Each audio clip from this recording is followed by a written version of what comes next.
A House of Dynamite, battling a nuclear nightmare. It's a nightmare we've been living with all our lives. I grew up in an era when we had to hide under our desks in the case of an atomic bomb, said director Kathryn Bigelow, so I suppose I was sort of imprinted early on with the prospect of nuclear war. In Bigelow's new film, A House of Dynamite, the prospect of nuclear war suddenly becomes an insane reality. It tells of a single missile launched from an unknown location in the Pacific. At first it looks like a test, but it keeps on coming, with a trajectory estimated to be the continental United States.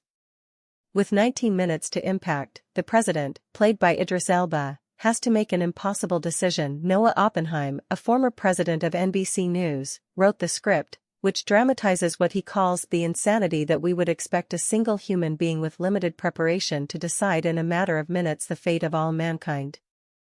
Bigelow, whose previous movies include The Hurt Locker, an all-too-real look at the war in Iraq, and Zero Dark 30, about the hunt for Osama bin Laden, applied her trademark authenticity to the unthinkable. It's my responsibility as a filmmaker, if I'm presenting an environment that really exists, to be as authentic as possible, she said. Bigelow says she did not seek cooperation from the Pentagon for the film. I felt that we needed to be more independent. But that being said, we had multiple tech advisors who have worked in the Pentagon.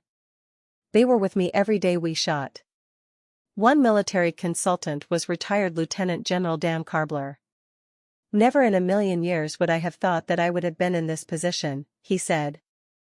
Karbler nailed his audition when he opened his first Zoom call with Bigelow like this. This is the DDO from the Pentagon convening a strategic conference. This conference is top secret. Please bring the president into the conference. And I stopped there and clicked on my camera and I said, ladies and gentlemen, that's how the worst day of America's history will begin. I noted, that doesn't sound like something you were ad-libbing? I was not ad-libbing at all, said Karbler. That comes from a lot of practice. He was on a movie set, but Karbler took command of the actors just as he once did with the real soldiers at Fort Greely, Alaska, the front line of defense against an incoming missile. He described those scenes as super realistic. He said, I have a son and daughter, and they're both missile defenders. And all I can think about is my own kids and how those actors totally nailed it. In A House of Dynamite, the missile is tracked as it arcs toward the United States.